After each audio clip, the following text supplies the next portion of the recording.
voltando aqui. Preparando gravar. Ok.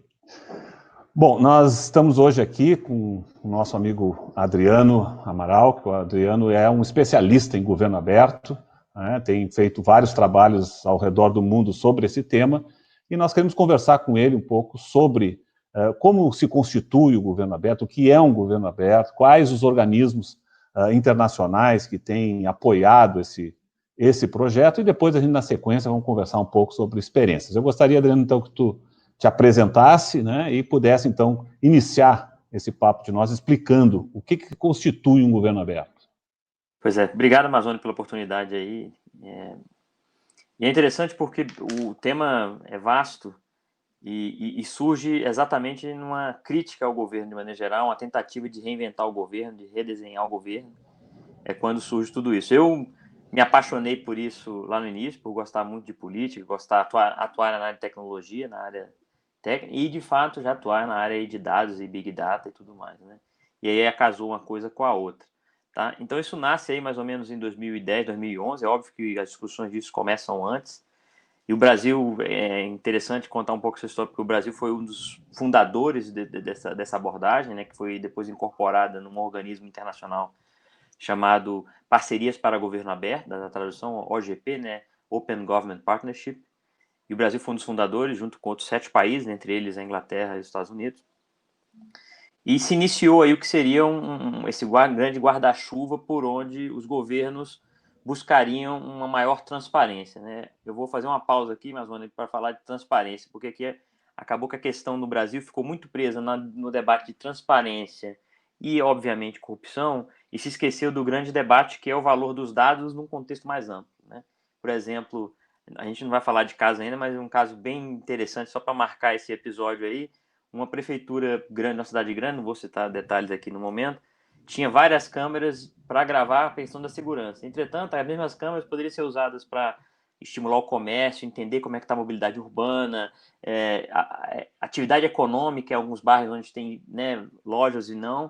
E você vê, esse dado, além dele ser subutilizado na questão de segurança, porque ele não era muito utilizado, né, não tinha muita inteligência em torno dele, ele não era usado em outras áreas, né? Então a magia do governo aberto está exatamente nisso, ou seja, o dado ele é valioso quanto mais compartilhado, mais distribuído, mais amplamente utilizado. E aí nós vamos para a questão das cidades, né? As cidades, elas são um reduto natural desses dados, porque é onde o cidadão vive, é onde o cidadão trabalha, é onde o cidadão se locomove, é onde o cidadão compra, é onde o cidadão paga suas contas, é onde o cidadão gera impostos tanto na compra quanto na saída, aí tem toda a parte de inteligência fiscal por trás disso e por aí vai. Então a magia dessa abertura é exatamente possibilitar novos e amplos usos desses dados que inicialmente a gente não imaginava.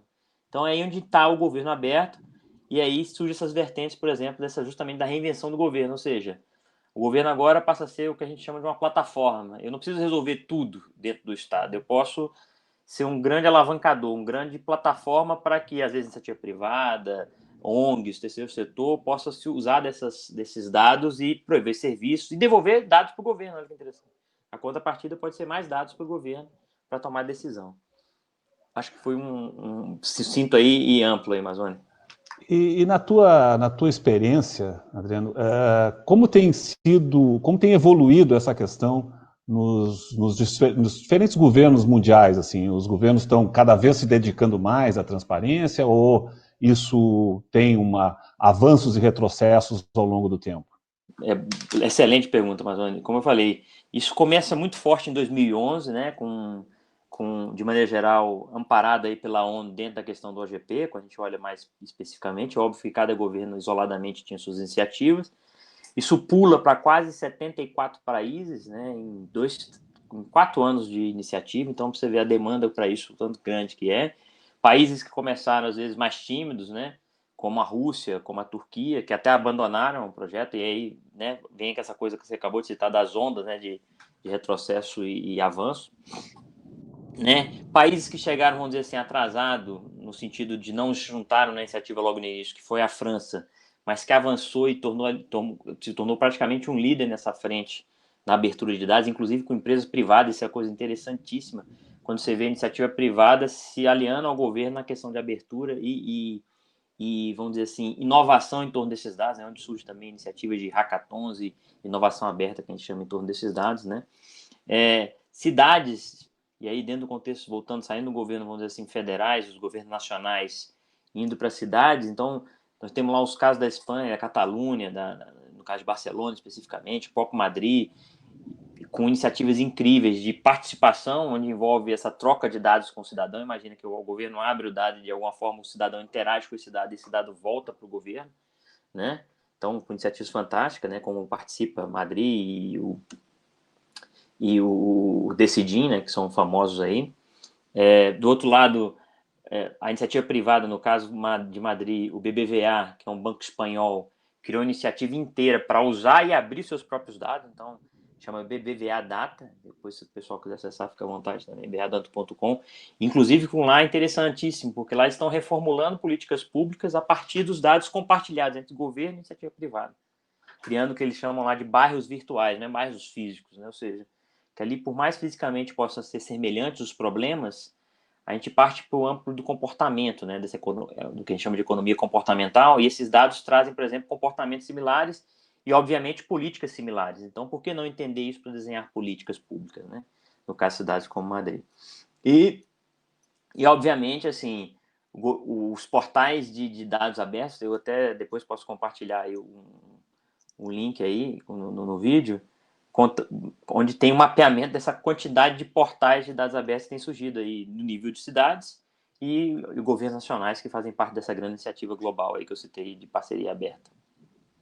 Nesse movimento, inclusive apoiado por essas iniciativas aí internacionais, né, de organismos internacionais, como tu citou, existe uma articulação entre essas administrações? As administrações conversam entre si para trocar experiência e poder avançar nessa política, vamos chamar assim, de governo aberto? Mas, Rony, eu confesso, vou dar um apontamento pessoal na questão, né? Eu acho que ainda é bastante tímido, versus do que poderia ser, tá?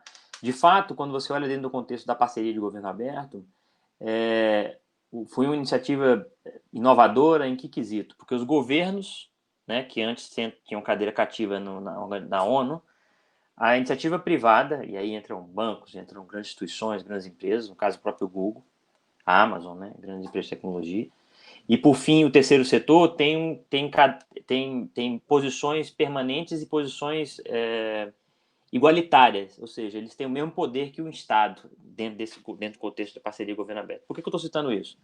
Porque a parceria de governo aberto, a principal função dela é exatamente promover essas trocas, né?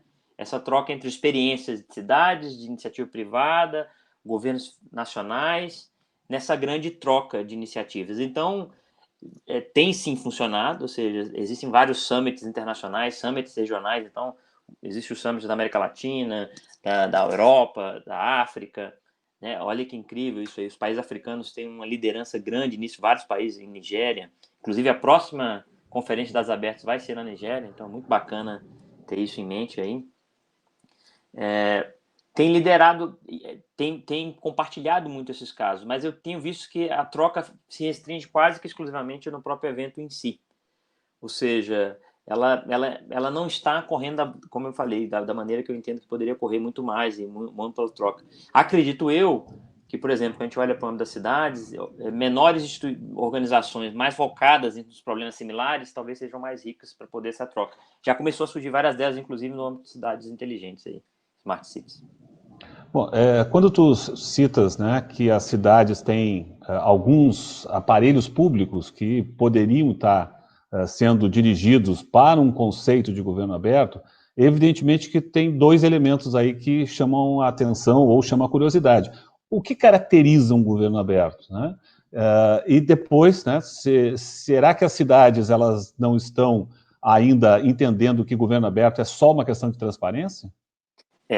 Como eu falei, aqui eu particularmente tenho uma crítica muito grande a esse contexto aqui dentro do Brasil, onde que o debate pela transparência matou o outro debate, que é o debate do desenvolvimento, da inclusão social, da criação de políticas, né, e tudo mais. Então, ficou muito preso assim, né, acho que o pessoal acompanhou aí no noticiário que foi aquela coisa a abertura dos salários dos servidores públicos, por exemplo, e aquilo, por exemplo, virou, né, um case, vamos dizer assim, negativo de como a transparência pode gerar problemas de privacidade, né? Mas fielmente nós tivemos aí a lei de proteção dos dados, né, que agora está aí, segue em ampla aplicação, vamos dizer assim, um início de aplicação meio conturbado, mas que segue aplicando para proteger os dados privados. Mas voltando à questão da definição de governo aberto, tá? O governo aberto é exatamente esse governo que se propicia a se abrir no sentido da participação e inovação de outros setores. E é óbvio que aí, nesse caso, os dados abertos, né, é quase um discurso casado, mas os dados abertos ganham seu papel, ou seja, o governo aberto e parte do pressuposto de um governo que abre seus dados. Mas vai além disso. É um governo que tem políticas definidas de forma aberta, ou seja, com a participação popular, ou com a participação do terceiro setor, ou com mecanismos de participação eletrônica, como a gente tem a ascensão das tecnologias agora. É um governo que, mais do que isso, cria políticas que a gente chama orientada a dados, ou seja, eu agora desenvolvo políticas a partir desses insumos, que são as informações que eu tenho mais amplamente disponível e até compartilhadas, né? Tem um relatório, inclusive, da OCDE, né, muito claro e específico em relação a esses 3 pilares. O governo aberto, então, tem um outro componente, é o governo como plataforma. Essa história de que o governo não precisa tentar resolver todos os problemas. Talvez o governo como um grande articulador, um grande promotor de encontros e dessa expansão de abertura no sentido de troca de dados, troca de políticas, troca de construção conjunta, o governo entra, então, também é um outro elemento do governo aberto. Tá? Óbvio que a definição está ampla ainda, Amazônia, mas eu citaria alguns pilares como sendo esses aí, alguns pilares claros sobre isso. E aí tá vendo que a gente vê que o debate é muito mais rico do que só a transparência, como ficou minimizado esse debate aqui no Brasil. Eu acho que é muito importante isso que tu coloca. Eu, pelo menos, me lembro de um exemplo aqui que eu aprendi ao longo desses anos que atuei na gestão pública, que é o exemplo da Inglaterra, né? Eles tinham 7 grandes fornecedores, dependiam desses 7 grandes fornecedores no mundo da tecnologia, e quando eles começaram a trabalhar com o conceito de ser uma plataforma, eles passaram a 7.000 fornecedores. Não são mais dependentes de ninguém, então se um não pode fazer, o outro vai fazer.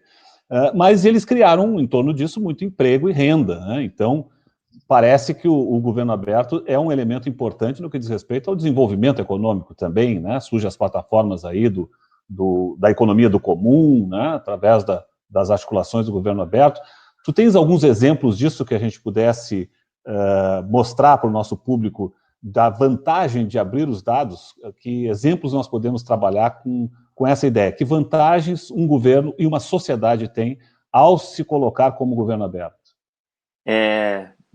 Excelente ponto, né? Porque o que acontece? Houve um amplo debate, como eu falei, isso começou em 2010, 2011, e em 2013 houve um amplo debate sobre saber. É interessante porque a gente tende a transformar tudo em moeda, em dinheiro, porque é a forma mais fácil de medir isso, né? Então, em 2013, foi confeccionado diversos relatórios sobre o valor dos dados e o valor dos dados abertos. Significa o seguinte: quanto é que vale esses dados, né? Então, você citou a Inglaterra, eu vou pegar um dos casos famosos que sempre me vem à cabeça, sempre me deixa muito feliz de contar ele. E é engraçado, mesmo eu contando ele já tem algum tempo, as pessoas ainda ficam surpresas com ele. É realmente, por mais que não seja mais tão novo, ainda assim é muito emblemático, né? Que é o caso das prescrições médicas do SUS britânico, né, que é o NHS. Ou seja, lá foi feita uma abertura dos medicamentos prescritos pelos médicos dentro dos postos de atendimento de saúde britânicos. Ou seja, sem abrir o dado do cidadão, sem expor o médico, isso é importante frisar, né, porque tem uma questão da privacidade. Foi exposto, olha, o medicamento tal foi prescrito tal dia, em que condições foi prescrito e ponto final. Né? Não revela nem o médico, nem... E olha interessante, uma empresa, uma startup, no caso, iniciativa privada chamada Mastodon C, fez a análise desses dados e descobriu que se tivesse a prescrição do medicamento genérico equivalente ao medicamento que foi prescrito, existiria uma economia de 200 milhões de libras, né, o que a gente for tentar converter aí com o nosso câmbio aí, nós vamos falando de quase 1,2 bilhões de reais de economia em um ano, só com esse pequeno ajuste que foi possível graças à abertura dos dados, né? Esse é um exemplo muito clássico de quanto dinheiro está parado.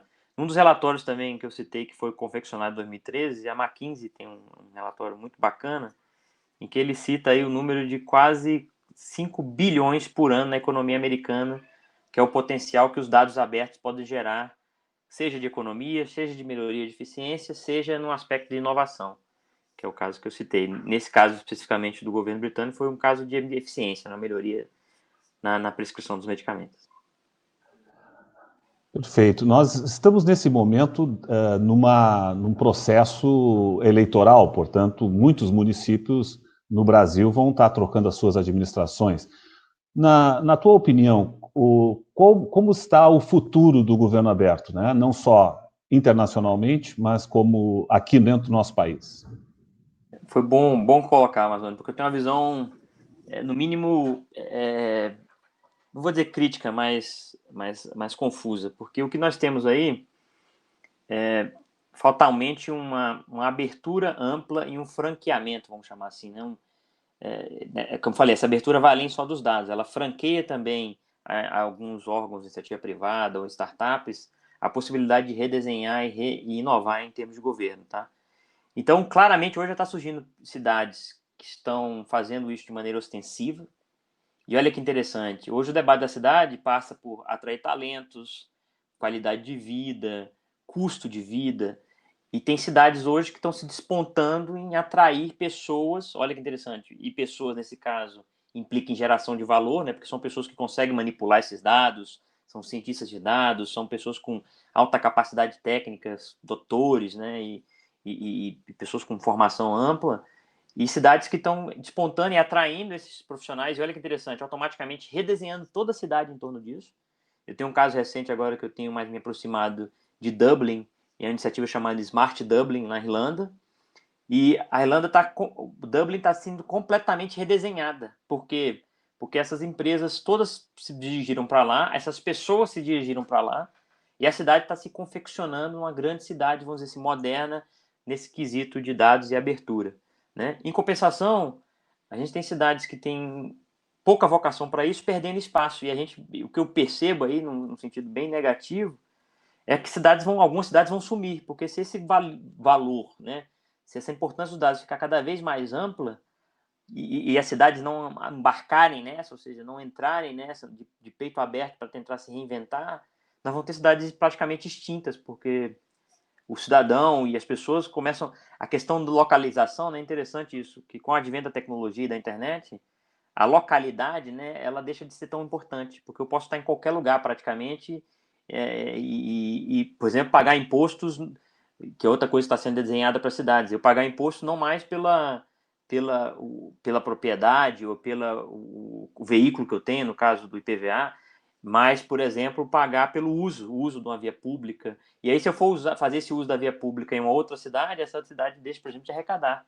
As cidades que não embarcarem nisso. Então, eu vejo um momento muito crucial para as cidades entenderem isso com afinco e tentarem correr atrás, porque já estão atrasados. Se estão começando agora, já vão começar atrasados. Perfeito, Adriano. Para finalizar, eu te faria uma pergunta no sentido de que sempre, quando a gente fala Smart City, tem um lado crítico que é, assim, é mais um espaço do capitalismo de vigilância que nós vivemos hoje. Mas o conceito de governo aberto não poderia humanizar todas esses investimentos em tecnologia e criar novas oportunidades e não de fiscalização e desemprego para as pessoas? E mais um detalhe que eu gostaria que tu mencionasse, quando falas que o governo passa a ser uma plataforma, né?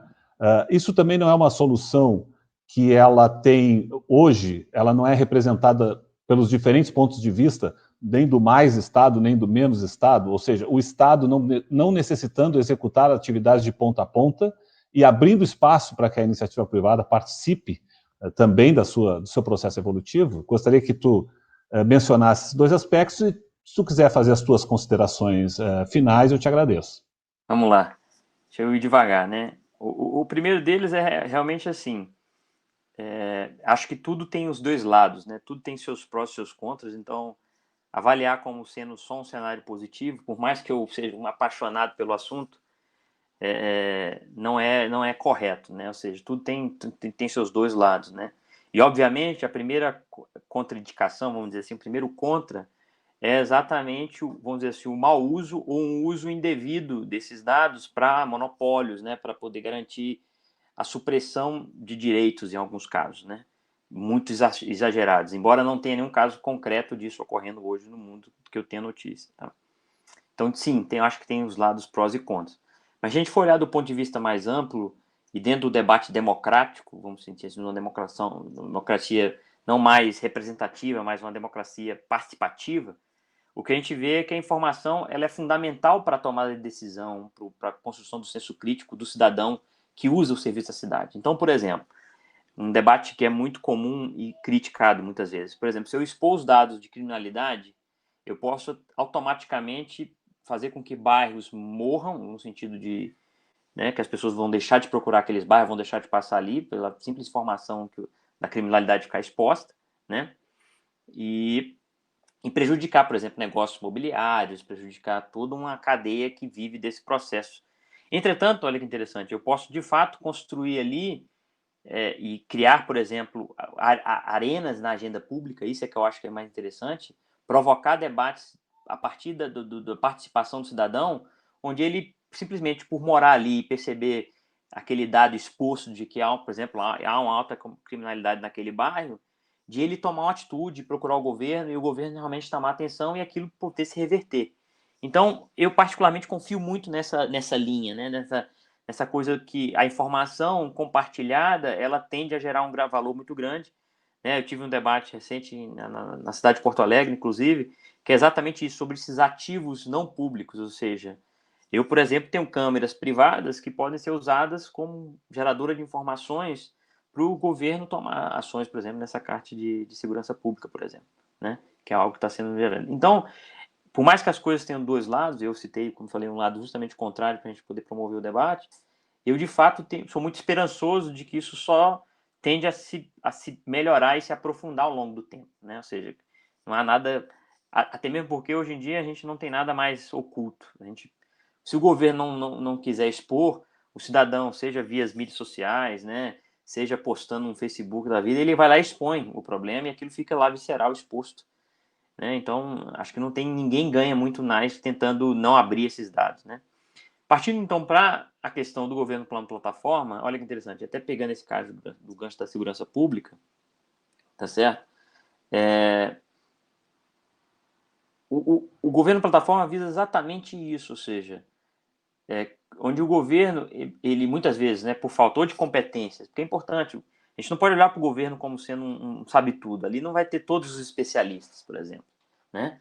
E do ponto de vista financeiro, por mais que exista arrecadação, os repasses, né, também não é infinito, ou seja, o governo ele existe em torno de uma questão de priorização e saber priorizar e que forma priorizar, e quanto mais amplo e aberto for esse debate, eu entendo que é melhor. Né? Então, quando você abre a plataforma de governo, vamos falar assim, ou seja, o governo onde ele sabe que ele não vai conseguir, por exemplo, resolver a questão dessa criminalidade nesse bairro específico que foi exposto, tá certo? Mas, ao mesmo tempo, ele faz um convite para receber, por exemplo, comentários da população naquela região, do que pode ser feito para melhorar. Eu acredito particularmente com um pouquinho de articulação entre, por exemplo, alguns donos de pequenos negócios, uma padaria, uma mercearia, tá certo? Mais o cidadão junto. E aí, soma-se a isso, tá vendo? O fato do governo aberto, essa é outra coisa bacana. Se junta aí rapidamente um organismo internacional, várias organizações internacionais apoiam isso amplamente, ou seja, o fato do governo se colocar como plataforma, os dados estarem abertos, o cidadão participando, alavanca para coisas que vão muito além da municipalidade, ou seja, um suporte internacional muitas vezes. E aquele problema pode ser resolvido, ou seja, aquela criminalidade que a priori era um problema, que o governo não sabia como resolver, pode automaticamente ser resolvido ali com a combinação entre governo com plataforma, participação cidadã e, por exemplo, um suporte internacional, que existem vários que estão ali olhando para aquilo, né? Então eu faço até um convite aos municípios, que hoje o OGP ele prevê um organismo subnacional, ou seja, justamente um município ou um estado para se juntar ao OGP. Então, faço o convite aos municípios que estiverem vendo aí de saber um pouquinho mais e tentar se juntar a esse organismo, porque, como eu falei, é uma via de duas mãos e eu acho que todo mundo tem a ganhar. Tá? Em termos de considerações finais, vai lá, Amazônia. Isso, eu ia te perguntar em termos de considerações finais. Vamos lá. Eu, como falei, sou um apaixonado aí, agradeço o convite que o Amazônia fez. Especialista eu acho que é um pouco demais, né? É muito mais um fazedor, um tentador de fazer do que um especialista. E o que eu vejo, assim, a gente passou daquela fase onde era muito bacana tudo aquilo, era uma fase de muita expectativa sobre a quantidade de coisas novas que aquilo poderia gerar. Então, a gente teve vários momentos aí de muita ansiedade para ver aquilo que era possível e muitas frustrações, obviamente, porque quando a ansiedade e a expectativa é muito alta, a gente tem várias frustrações. E agora o mais incrível é que a gente está exatamente nessa fase do platô das realidades, da coisa que é mais real, daquilo que é de realização e fazer, sabe? Então a gente já passou aquela fase de altas expectativas, de coisas que a gente fantasiava muitas vezes e achava que era viável, né? Meio utópico, meio sonhador. Né? Caímos numa fase de decepção, vamos dizer assim, e agora a gente está exatamente numa fase de construção, em cima das experiências aprendidas, em cima dos casos que deram certo, os casos que deram errado. Então eu vejo com muitas boas esperanças aí o que a gente tem pela frente para construir, e vou além, vou repetir, por mais que a gente tenha um governo nacional muitas vezes mais ligado a isso, eu acho que a verdadeira transformação está na capacidade que os municípios vão ter e as cidades vão ter de abrir seus dados e promover esse debate de abertura de governo. Aí eu vou ultrapassar a barreira só do dado aberto, né, dos dados abertos, partir para a abertura de governo como um todo, tá? E como eu falei, tem várias iniciativas aí, nacionais e internacionais, que visam promoção, treinamento, suporte, às vezes até de consultoria para os municípios embarcarem nessa. Então é isso, acho que contem conosco aí para poder ajudar da forma que for possível para poder construir isso de fato, porque acho que nós estamos num excelente momento para isso. Bom, Adriano, eu queria te agradecer muito essa oportunidade de estar falando aqui com a gente, expondo para o nosso público de maneira geral, né, esse conceito importante de governo aberto, que é um processo, né, é uma conceitualização em construção. Né? A gente sempre vai acontecer experiências positivas, algumas experiências não tão positivas assim, mas se a gente souber juntar as experiências positivas, né, se a gente puder juntar as opiniões de quem conhece, ou seja, da população propriamente dita, e não trazer só ideias externas, talvez a gente consiga construir uma sociedade cada vez melhor para se viver, né? Que esse é o grande objetivo nosso. Muito obrigado, Adriano, e certamente vamos voltar a conversar em outras oportunidades, né, para a gente evoluir, tanto nos projetos que tu está envolvido, quanto na própria situação do nosso país. Muito obrigado. Obrigado a você, Amazônia, pela oportunidade. Até a próxima. Tchau, tchau. Tchau.